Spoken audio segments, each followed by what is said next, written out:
Good morning student. कक्षा 10th विषय हिंदी में पाठ 6 पढ़ रहे थे हम।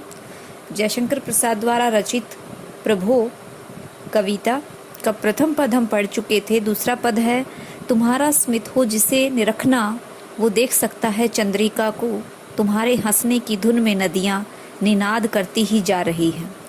प्रस्तुत अवतरण महाकवि जयशंकर प्रसाद द्वारा रचित प्रभो नामक कविता से लिया गया है। इसमें कवि ने चांदनी एवं नदियों की कलकल ध्वनि आदि के माध्यम से ईश्वर की व्यापकता को देखने का संदेश दिया है।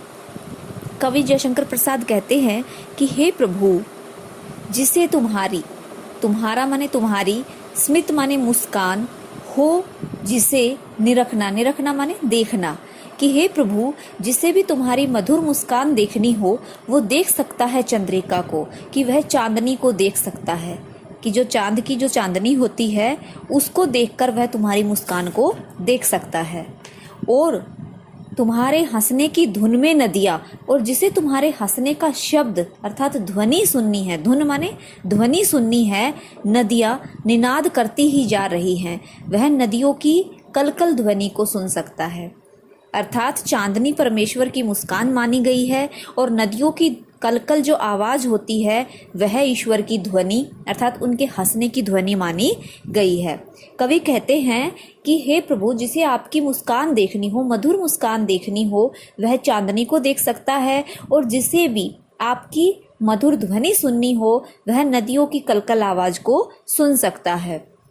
विशाल मंदिर की यामिनी में, यामिनी माने रात में, कवि कहता है कि रात्रि में जिसे इस संसार रूपी विशाल मंदिर में जिसे देखना हो दीपमाला, जिसे दीपकों की कतार देखनी हो, तो तारा गण की ज्योति उसका पता अनूठा बता रही है कि वह रात में चमकते हुए तारों को देखे, क्योंकि तारों की ज्योति में उसे ईश्वर की सत्ता का पता मिल जाता है।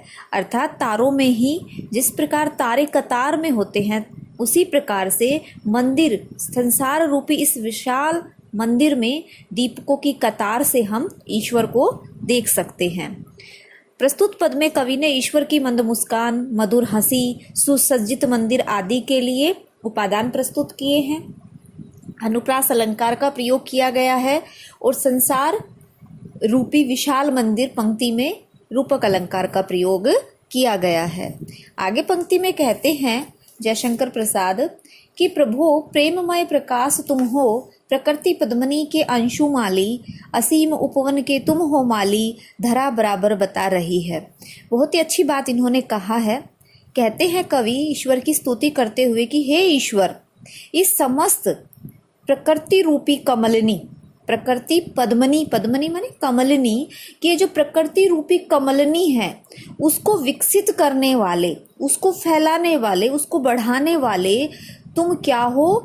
तुम अंशुमाली हो। अंशुमाली अर्थात तुम सूर्य हो, और तुम्हारा ही यह प्रेममय प्रकाश पूरे संसार में फैला हुआ है, और तुम इस संसार रूपी उपवन के क्या हो? माली हो। असीम उपवन के तुम हो माली। असीम उपवन अर्थात ये जो संसार रूपी उपवन है, बाग है, इसके तुम क्या हो? माली हो, पालक हो, रक्षक हो, इसके पालन हार हो। धरा बराबर बता रही है। ये धरती बार बार यही संदेश दे रही है, यही बता रही है।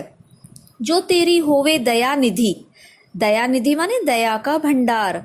हे ईश्वर, आगे कवि कहते हैं हे ईश्वर, यदि हम भक्तों पर तुम्हारी दया हो जाए, जो तेरी होवे दया, कि हम भक्तों पे यदि तुम्हारी दया हो जाती है, तो हे दया के भंडार, दया निधि माने हे दया के भंडार, जो पूर्ण होता ही है मनोरथ। मनोरथ माने जितने भी हमारी इच्छाएं हैं, अभिलाषाएं हैं, हे प्रभु हमारे सारे मनोरथ पूर्ण हो जाते हैं। सभी ये कहते पुकार करके कि बार बार संसार के सभी लोग यह पुकार पुकार के कह रहे हैं, यही तो आशा दिला रही है। और बार बार जो आपकी आस्था है वो हमें यही आशा दिलाती है कि यदि आपकी दया हम पर हो जाए तो संसार की सारी चीज़ें हमें प्राप्त हो सकती हैं।